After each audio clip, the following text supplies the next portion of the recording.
সালাম জানাচ্ছি আপনাদের সকলকে। সালামুন আলাইকুম। দেখছেন কিয়ম কোরআনিক মেসেজ ইউটিউব চ্যানেল। বিসমিল্লাহির রহমানির রহিম। আলহামদুলিল্লাহ, সালামুন আলা ইবাদিহিল্লাযিনা আসতাফা। আজ কিছু প্রশ্নের জবাব দিচ্ছি। এক ভাই প্রশ্ন করলেন যে সালাত কি, সালাত কেন, এবং বেতেরের সালাত সম্পর্কে আলোচনা করার জন্য। আরেক ভাই প্রশ্ন করেছেন যে সালামুন আলা মুহাম্মদ হেরা গুহায় কি ধ্যান করতেন, আসলে কি উনি ধ্যান করছেন কিনা, করেছিলেন কিনা। আসুন সরাসরি আপনাদের উত্তরে চলে যাই। সালাত শব্দের অর্থ হলো আল্লাহর হুকুম বিধান, অর্থাৎ কোরআন ছায়ার মতো অনুসরণ করা। এই কোরআনের যে মুহকাম আয়াত আছে, আল্লাহ যে নির্দেশনা দিয়েছেন আমাদের জন্য, সেই নির্দেশনা ছায়ার মতো অনুসরণ করার নাম সালাত। সালাত শব্দের অর্থ হলো মুনাজাত, আল্লাহর কাছে কিছু চাও। এই পৃথিবীতে কারো কাছে কোনো কিছু চাওয়া যাবে না। শান্তি, কল্যাণ, রহমত সব কিছু আল্লাহর কাছে চাইতে হবে। এই পৃথিবীতে আর কেউ কোনো কিছু দিতে পারবে না, ক্ষমা দিতে পারবে না, রহমত দিতে পারবে না, কল্যাণ দিতে পারবে না, শান্তি দিতে পারবে না। সমস্ত কিছু আল্লাহ দিবে। সুতরাং আল্লাহর কাছে চাওয়ার নাম হলো সালাত। আরেকটি অর্থ হলো, সালাত শব্দের অর্থ হলো জিকির করা। এই পৃথিবীতে দুনিয়াতে কারো জিকির করা যাবে না, কারো গুণ কীর্তন করা যাবে না, আল্লাহর নামের উপরে কারো নাম বসানো যাবে না। যত প্রশংসা আল্লাহর জন্য, যত গুণ সব আল্লাহর জন্য। এটা হলো জিকির করা। এই সালাতের নাম জিকির করা। সুতরাং আল্লাহর নামে জিকির করতে হবে। আজকে সমাজে আমার নিজ কানে শোনা মানুষ সালামুন আলা মুহাম্মদের নামে জিকির করছে, পথভ্রষ্ট হবেন। সূরা ইখলাসের প্রথম থেকে শেষ আয়াতগুলি পড়ুন। সেখানে আল্লাহ বলছেন যে আল্লাহর সাথে কোনো সাদৃশ্য নাই, তুলনা নেই। আল্লাহ এক, উনি সৃষ্টি করেছেন, উনি শান্তি, কল্যাণ যা কিছু দিবেন এবং মৃত্যু দিবেন, এবং জান্নাতে পাঠাবেন এবং জাহান্নামে পাঠাবেন এক আল্লাহ। বাবা, আপনারা যারা শুনছেন, সুতরাং আল্লাহর সাথে কারো তুলনা নেই। কেউ যদি আল্লাহ দাবি করে, বুঝে নেবেন যে ওই ব্যক্তি জন্মগ্রহণ করেছে কিনা কারো কাছ থেকে, বা সে কাউকে জন্ম দিছে কিনা, তাহলে সে সৃষ্টিকর্তা নয়। এভাবে আমাদের সৃষ্টিকর্তাকে জানতে হবে। অর্থাৎ দুনিয়াতে যিনি বলবেন যে আমি সৃষ্টিকর্তা, আমি সৃষ্টিকর্তার কাছ থেকে এসেছি, বা আমি ক্ষমা করতে পারবো, আমি রহমত করতে পারবো, তাকে বুঝে নিবেন যে সে কারো কাছ থেকে জন্মগ্রহণ করেছে কিনা বা কাউকে জন্ম দিয়েছে কিনা। তাহলে সে আল্লাহ নয়, সৃষ্টিকর্তা নয়। বাবা, শুধুমাত্র কোরআনে যাদের নাম ঘোষণা করেছেন আল্লাহ, যে নবীর নাম ঘোষণা করেছেন, যে রাসূলের নাম ঘোষণা করেছেন, সেই রাসূলগুলি আল্লাহর কাছ থেকে এসেছে, সেটা আমাদের বিশ্বাস করতে হবে। যেটা সূরা বাকারার 285 নম্বর আয়াত। না কথা। এবার আপনারা হয়তো আপনাদের মনে প্রশ্ন থাকতে পারে যে এই যে আনুষ্ঠানিক সালাত, এটা কি? আল্লাহ বলছেন এই আনুষ্ঠানিক সালাতের জন্য, অর্থাৎ আল্লাহর গুণ কীর্তন, এই যে সালাত, এটা যে মুনাজাত, এটা যে রহমত। হাত দিয়ে আপনি অঙ্গভঙ্গি করছেন, পা দিয়ে অঙ্গভঙ্গি করছেন, মাথা দিয়ে অঙ্গভঙ্গি করছেন, এ সম্পর্কে আল্লাহ ধারণা দিয়েছেন। আমি এই ধরনের ভিডিও দিয়েছি, আপনারা ভিডিওগুলি দেখে নিলে বুঝতে পারবেন। অর্থাৎ জিকির করা, আল্লাহর কাছে কিছু চাওয়া। আল্লাহ কোরআনে সুস্পষ্ট বলছেন, যদি কোনো কিছুর অভাব হয় তোমাদের, তোমরা দুঃখ দুর্দশায় থাকো, নামাজে দণ্ডায়মান হও, অর্থাৎ সালাত কায়েম করো, আল্লাহর কাছে কিছু চাও।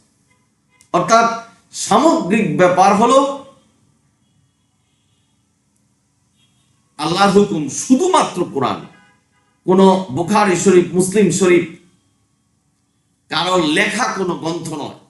শুধু কোরআনের অনুসরণের নাম হলো সালাত, এবং আল্লাহর জিকির করা, আল্লাহর স্মরণই হলো সালাত। অর্থাৎ আপনি একটা স্টেপ ফেলবেন,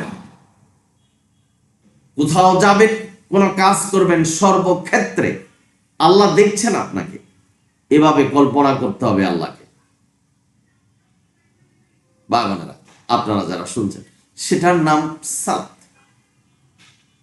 এখন আপনি বলবেন সালাত কি? যদি খুব সংক্ষেপে উত্তর দিতে হয়, সালাত হলো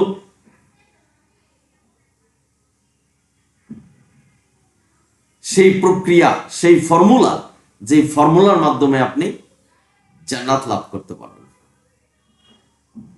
বাবারা, আপনারা যারা শুনছেন, অর্থাৎ আল্লাহর হুকুম, শুধুমাত্র আল্লাহর হুকুম মেনে আপনাকে জান্নাতে যেতে হবে, কোরআনের মানদণ্ডে জয়ী হতে হবে, তাহলে জান্নাত পাবেন। বুখারী শরীফ, মুসলিম শরীফের মানদণ্ডে জয়ী হয়ে আপনি জান্নাতে যেতে পারবেন না, এটাই সুস্পষ্ট। আশা করি বুঝতে পেরেছেন। সালাত কেন এই ভাই প্রশ্ন করেছেন, এটারই উত্তর। সালাত হলো সেই ফর্মুলা, সেই নির্দেশনা, যে নির্দেশনা আল্লাহ দিয়েছেন, যেভাবে দিয়েছেন, যেভাবে সালাত পড়তে বলেছেন, সেভাবে করে জান্নাতে যেতে হবে। এর জন্য সালাত, অর্থাৎ জান্নাত পাওয়ার জন্য সালাত। আমি আবারও বলে নিচ্ছি, সালাত শব্দের অর্থ হলো আল্লাহর হুকুম বিধান শুধুমাত্র কোরআন ছায়ার মতো অনুসরণ করা। আপনারা যারা আমার ভিডিও দেখেছেন যে কোরআন অনুসারে সালাতের বিধান, সেই ভিডিও দেখলে বুঝতে পারবেন যে আল্লাহ এই আনুষ্ঠানিক সালাতের কথাই বলেছেন, প্রতি ওয়াক্তে 2 রাকাত সালাতের কথা বলেছেন। কোন বানানো সালাত অনুসরণ করা যাবে না। বেতের সালাত সম্পর্কে আল্লাহ কোরআনে বলেন। সুতরাং নফল সালাত, আপনি নফল সালাত যে কোনো সময়, যে কোনো ভাবে, আনুষ্ঠানিক ভাবে আল্লাহ যেভাবে শিখাচ্ছেন, এবং যে কোনো সময় 2 রাকাত করে নফল নামাজ পড়তে পারবেন। বেতের নামাজ বলতে কোনো কিছু নেই। আশা করি বুঝতে পেরেছেন। আরেক ভাই প্রশ্ন করলেন যে সালামুন আলা মুহাম্মদ হেরা গুহায় কি দান করতেন? আসলে কি হেরা গুহায় দান করতেন কিনা? ভাই, আপনার উত্তরে বলা হচ্ছে যে সালামুন আলা মুহাম্মদ হেরা গুহায় দান করতেন না এই ধরনের নির্দেশনা আল্লাহ কোরআনে দেয়। সুতরাং কোরআন হলো পূর্ণাঙ্গ কিতাব, কোরআনে যেটা নেই সেটা আমরা বিশ্বাস করতে পারিনি।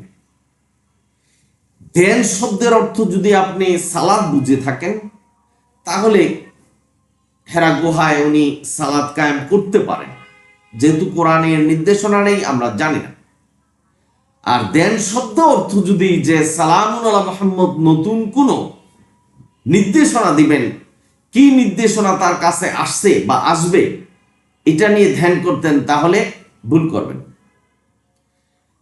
সালামুন আলা মুহাম্মদের কাছে কখন ওহী আসছে, কখন ওহী আসবে, এ ধরনের কোনো নির্দেশনা পূর্বে সালামুন আলা মুহাম্মদ পেতেন না।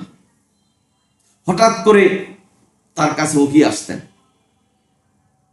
বা বোনেরা, আপনারা যারা শুনছেন, সুতরাং ধ্যান শব্দের অর্থ যদি কোরআনের, অর্থাৎ আল্লাহ যে কিতাব আমাদের কাছে পাঠিয়েছেন সালামুন আলা মুহাম্মদের মাধ্যমে, সেই কিতাব অনুসরণ হয়ে থাকে তাহলে উনি ধ্যান করতেন।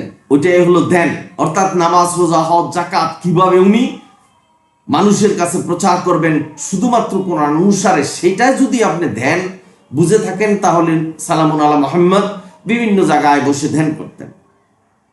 আর যদি ধ্যান শব্দের অর্থ আপনি বুঝেন যে উনি নতুন কোন নিয়ম পদ্ধতি বানাবেন, মানুষের কাছে নির্দেশনা দিবেন এবং মানুষকে পরিচালনা করবেন, মানুষকে রহমত করবেন, কল্যাণ দিবেন, শান্তি দিবেন, উনি বাঁচাবেন, এই ধরনের চিন্তা ভাবনা যদি থাকে তাহলে আপনি পথভ্রষ্ট হবেন। কারণ সালামুন আলা মুহাম্মদ কোরআনের বাইরে কোনো অনুসরণ করেনি, বা কোরআনের বাইরে কোনো ধ্যান করেনি, কোরআনের বাইরে কোনোভাবে কোনো নামাজ আদায় করেনি, কোরআনের বাইরে কোনো হুকুম বিধান উনি আমাদের কাছে দিয়ে যায়নি। যেটা বুখারী শরীফ, মুসলিম শরীফ বলছেন যে এটা সালামুন আলা মুহাম্মদের বাণী, এটা সুন্নাত, আর যেটা কোরআনই আছে সেটা হলো ফরজ। সুন্নতুল্লাহ, সুন্নত আল্লাহর, যেটাই সুন্নত সেটাই ফরজ। সুতরাং সুন্নতে মুআক্কাদা, ওয়াজিব এবং সুন্নাত এই ধরনের পার্থক্য কোনো কিছু নেই। আল্লাহর হুকুম বিধান হলো ফরজ, অর্থাৎ পুরা কোরআনটাই আমাদের জন্য ফরজ, এবং এই কোরআনটাই হলো আমাদের সংবিধান। জালিকাল কিতাবুল লা রাইবা ফিহি হুদাল লিল মুত্তাকিন, এটাই মুত্তাকিনের জন্য নির্দেশনা, এবং আল্লাহ বলছেন এটাই তোমরা অনুসরণ করো, না হলে তোমরা কাফের হয়ে যাবে, যেটা সূরা মায়দার 44 নম্বর আয়াতে বলছেন। শুধু কোরআন অনুসরণ না করলে পথভ্রষ্ট হবেন, এবং কাফের উপাধি আল্লাহ দিয়েছেন এবং নিশ্চিত কাফের দিয়েছেন, কাফের হয়ে যাবেন সেটা বলেছেন সূরা মায়দার 44 নম্বর আয়াত। সুতরাং ভাই বোনেরা, যারা কোরআন মানছেন এবং কোরআনের সাথে সাথে অন্য কিছু মানছেন যেগুলি কোরআনের সাথে সাংঘর্ষিক, পথভ্রষ্ট হবেন, এটাই সত্য। সুতরাং ধ্যান যদি কোরআন অনুসরণ, সালাত, মুনাজাত, জিকির এগুলি হয়ে থাকে তাহলে নবী শুধু হেরা গুহায় কেন, বিভিন্ন গুহায় বিভিন্ন জায়গায় বসে উনি ধ্যান করতেন। আর ধ্যান শব্দের অর্থ যদি বুঝান যে নবী কি নির্দেশনা আমাদের দিবেন, এবং কোরআনের পাশাপাশি নবী নির্দেশনা দিয়েছেন, ধ্যান করে উনি নিজে উদ্ভাবন করেছেন যে এটাই নির্দেশনা, যেটা আমাদের অনেকে বলে থাকেন যে বুখারী শরীফ, মুসলিম শরীফ। বুখারী শরীফ, মুসলিম শরীফে 3.5 লক্ষ হাদিস জাল, এবং সেই হাদিসগুলি আজকের সমাজে বলছেন যে এটা নবী বলে গেছেন, এটা নবী করছে, এটা সুন্নত, সুন্নতের সরাসরি। ভাই বোনেরা, আমি পরিশেষে একটি কথাই বলতে চাচ্ছি যে সুন্নত যেটা কোরআনই আছে, আল্লাহর যে নির্দেশনা, সেটাই হলো সুন্নত। অর্থাৎ সুন্নত শব্দের অর্থ হলো বিধান। বিধান কেবলমাত্র আল্লাহ দিবে, আল্লাহ ছাড়া এই দুনিয়াতে আর কেউ বিধান দিতে পারবে না।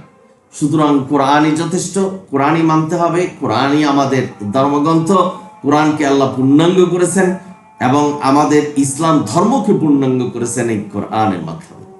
কোরআন ছেড়ে দিয়ে যদি আপনি কারো নির্দেশনা মানেন, পীর ফকির বা আমাদের কারো মোল্লাদের কোনো নির্দেশনা যেটা কোরআনে নেই, তাহলে পথভ্রষ্ট হবেন। কারণ কোরআনের নাম আল্লাহ ফুরকান বলেছেন, অর্থাৎ সত্য মিথ্যা যাচাইকারী।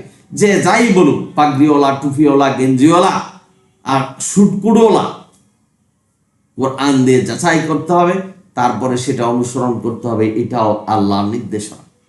এই নির্দেশনা থেকে যদি আপনি দূরে সরে যান, আপনি পথভ্রষ্ট হবেন, এটাই সত্য। আপনি হজ, যাকাত, নামাজ, রোজা যা কিছু করছেন সমস্ত কিছু ব্যর্থ হয়ে যাবে। ব্যর্থহীন ভাবে শূন্য হাতে আপনাকে চলে যেতে হবেও পারে। ইল্লিন বা সিজ্জিনে আপনার স্থান হবে। যদি সিজ্জিনে আপনার স্থান হয়, বুঝতে হবে আপনি কোরআনের মানদণ্ডে জয়ী নয়। সুতরাং আজ এই QM Quranic message YouTube channel থেকে আপনাদের মেসেজ দিচ্ছি, শুধু কোরআন মানতে হবে, আল্লাহর নির্দেশনা মানতে হবে। নামাজ, রোজা, হজ, যাকাত যা কিছু আছে কোরআন যে নির্দেশনা দিয়েছে সে নির্দেশনা মতোই করতে হবে। এর পৃথকভাবে প্রত্যেকটা ভিডিও আমি আমার চ্যানেলে দিয়েছি। আপনারা চ্যানেলটা সাবস্ক্রাইব করে ভিডিওগুলি দেখবেন আশা করি আপনারা আপনাদের উত্তর পেয়েছেন। আপনাদের যদি কোনো প্রশ্ন থাকে অবশ্যই প্রশ্ন করবেন। আলহামদুলিল্লাহ রাব্বিল আলামিন। আসসালামু আলাইকুম।